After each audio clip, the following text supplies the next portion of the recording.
DogWorks Radio is sponsored by Alaska Dog Works. Check out their website at alaskadogworks.com. You can support this podcast on patreon.com/firstpawmedia. This episode of the podcast is brought to you by First Paw Coffee Company, specializing in private label premium blend coffee. If you're serious about coffee, you should check it out. First Paw Coffee's passion is high-quality, small-batch roasted coffee. They take the extra time to taste and get everything perfect before they release new blends. They aim to bring you a cup of happiness each time you pour yourself some coffee. Find out more at ak.dog/free and enter for a chance to win some First Paw Coffee prizes, a book from our collection, and tote bag. One winner will be selected at random each month. That's ak.dog/free. In addition to regular checkups at the veterinarian and annual vaccinations, you should always ensure that your pet's microchip information is up to date. Microchipping is a good idea for all pets, even those who are strictly indoors, such as indoor cats, explains Dr. Stephanie Sheen, DVM at Fuzzy Veterinarian. Although we may think our pets would never get out of our house, yard, kennel, and so on, those things do happen even to the most well-meaning and careful of us. Therefore, you should keep your microchip information updated. If your information is old or incorrect, it could delay the reunion. It can be a very helpless feeling when your pet is lost, adds Dr. Sheen. Microchips are a way to make sure if your pet is found that it can get back to you as soon as possible. Here's how to check your pet's microchip and update its information in the event of a move or change in residence. From First Paw Media, sponsored by Alaska Dog Works Professional Canine Training Center in Anchorage, Alaska. This is DogWorks Radio, committed to families and their dogs to build lifelong and fulfilling relationships. Visit our website at dogworksradio.com. Now here are your hosts, Robert and Michele Forto. Hello and welcome to DogWorks Radio. This is your host, Michele Forto, and I am the lead trainer of Alaska Dogworks, where we help humans and their dogs have better relationships. Does your dog have a microchip? Let's hope so. On today's podcast episode, I will share some tips as to why microchipping your dog is a good idea and how to update your pet's records with the registries. And if you stick around, I will share some tips for activities to do when your dog is getting older. Let's get started, shall we? So how are microchips used? First, it's important to understand how they work. When your pet's microchip is placed, the veterinarian will provide the number of the chip and the company information of who made the chip. If you adopted your pet from a shelter, that information should be with your adoption paperwork, explains Dr. Sheen. The procedure is quick and mostly painless. It may feel like they're blood drawn or how a vaccine does for the animal. Microchips are placed using a syringe-like device with a hollow needle at one end and a plunger on the other, explains Dr. Sheen. The needle is inserted just under the skin, usually between the shoulder blades, and the plunger is pressed to eject the microchip. The syringe is then removed, leaving the microchip behind. This procedure can be done with your pet awake or when under anesthesia.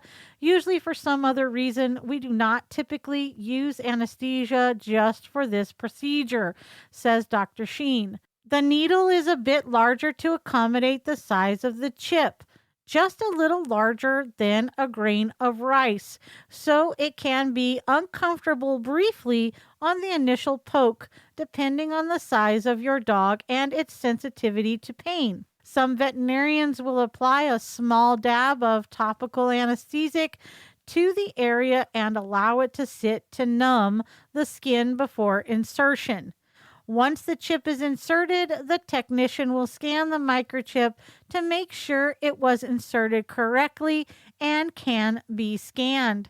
Next, you will fill out paperwork to register the microchip, and then you're done until you need to update your information. Visiting the registry site. There are several registries where people can enroll their microchips and add their pets to the database. The Michelson Found Animals, PetLink, AKC Reunite, and Home Again are just a few. Go to the registry's website and either log in to update your information or call the registry. Many of the registries let you set up an online account. However, even if you don't know the name of your microchip registry, all is not lost. A vet can scan your pet's microchip with a chip reader to find out which registry was used for the microchip. This is usually done for free. Sometimes the reader will have the information of the manufacturer of the chip immediately when scanned, says Dr. Sheen. If it does not, you can find this information yourself on the AAHA Universal Pet Microchip lookup, where you enter your pet's microchip number and it will tell you the manufacturer. You can then look online for contact information for that company to call and update your information. There are other registries that exist that are universal, meaning you can register any brand of microchip, which may be a good add-on option. Some are free and some charge fees. A good free option is the nonprofit Michelson's Found Animal Registry, says Dr. Sheen. However, keeping your information up to date with the original company is preferred at this time, as there is no established universal database, and the original company is likely the first point of contact for a vet office or shelter looking to reunite a lost pet with their pet parent. Stick around after the break, and I will give you some tips on activities you can do with your older dog. So earlier, you learned about First Paw Coffee Company. Now I'm going to tell you about its Trailbreaker Blend. First Paw Coffee Company's Trailbreaker Blend is inspired by our love of the Northern Lights, frosty paws, and sled dog trails. How cool is that? The Trailbreaker Blend is a private label premium blend that was developed just for them. It's a medium dark roast from Central and South America, highlighting flavors of brown sugar, hazelnut, and plum. Be sure to go to ak.dog/free and enter to win a bunch of cool prizes. That's ak.dog/free. Compared to puppies and their endless energy, senior dogs can appear downright lackadaisical, and though you may not even be yearning for the constant playfulness and spunk of a pup, at best thrilling, but at worst exhausting, the slow pace of spending time with a languid older dog is far from fulfilling. Thankfully, there are many steps you can take to reignite Fido's spark. Start with a trip to the veterinarian for a checkup, says Lisa Staubus, rescue veterinarian for American Humane. Here, she shares the most common culprits behind your dog's lethargy and how to put the spring back in his step. Be sure to go check that out over at alaskadogworks.com. Keep tabs on his health. When an animal feels well, their attitude is better, and you'll enjoy them as a pet as much as they'll enjoy being with you.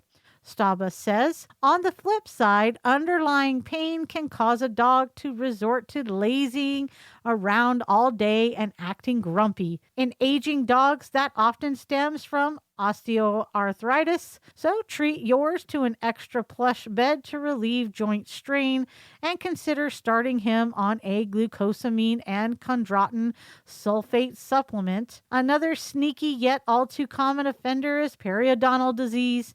You may not notice it creeping up until it progresses quite significantly, and if left untreated, it can lead to serious pain, tooth loss, and health deterioration. So be sure to ask your vet for a thorough dental exam on each visit, and remember to brush your dog's teeth regularly. Give his diet a boost.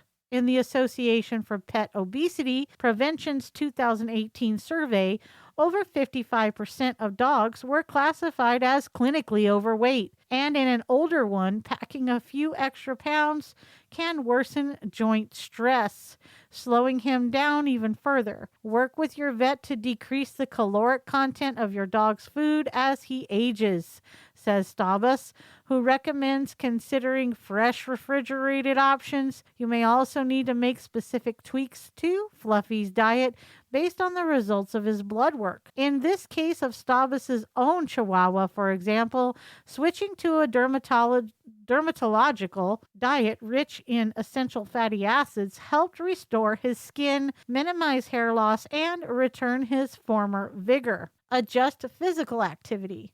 While frequent play, walks, and time in the dog park are all great for an older dog's mental and physical health, toning down the types of games you engage him in can reduce the risk of an injury. If an older dog has always been a big fan of fetch and you throw the ball super far, he'll put his whole heart into that game and could hurt himself doing what he loves, Stabas explains. Instead, throw it more gently or consider fewer rounds, or switch to a joint-friendly type of exercise like swimming or hydrotherapy, during which the dog will walk on a treadmill underwater, building muscle in a pain-free way. Introduce a new form of entertainment. That could be a new toy, a different walking route, or even a new trick. Forget the old adage. Switching things up will provide mental stimulation and help keep his cognitive abilities intact. You could even think about bringing a new pet into the picture, suggests Stabas, so long as each dog still has access to his own space away from the other. It can breathe life into an older pet, and the elder dog's mildness may even tame the rambunctious puppy. So it's a win-win. Show him some love. Another way to boost his mood is to give him more of what he likes, whether that's visiting a particular park, riding in the car, or playing with a canine neighbor. And remember the simple power in time together. One benefit to being stuck at home these days, setting aside a few minutes to cuddle and pet your dog every day, particularly as he ages, is one of the best things you can do for him, says Stabas. It is now time for our calendar of events. For those that are listening locally on KVRF or our current and past clients, stay tuned for important announcements. For our other listeners, stick around and you might learn something cool. So as we wrap up October and we head into November, it is National Slobber Appreciation Day on November 16th, National Take a Hike Day on November 17th, Wolfen Newt. This annual event, started in New Zealand, celebrates the spirit of the wolf and is about celebrating our pack, human and animal, helping where we can and making the world a better, kinder place. That happens on November 23rd. Border Collie Day is November 24th, and there is a National Dog Show always broadcast in the U.S. on Thanksgiving. This event is held at the Greater Philadelphia Expo Center in Oaks, Pennsylvania, and is hosted by the Kennel Club of Philadelphia. Did you know that every Wednesday and Sunday night we do a Facebook Live at 7 p.m.? Be sure to check us out. If you missed the live broadcast, you can always tune in later too. Also, stay tuned for information about the Matsu Outdoorsman Show next March, our Canine First Aid and Canine CPR class next summer, and much more. As always, you can keep up to date by following us on our social channels. Just search DogWorks Radio. And for more training tips and tricks and to learn how to schedule a free discovery call to talk with us about how to make your dog one of the best, visit alaskadogworks.com. Oh, and one last thing. Did you know the single best thing you can do is tell your family and friends about our show? Why don't you send them a link to this episode and they too will soon be a rabid listener. Thanks for tuning in.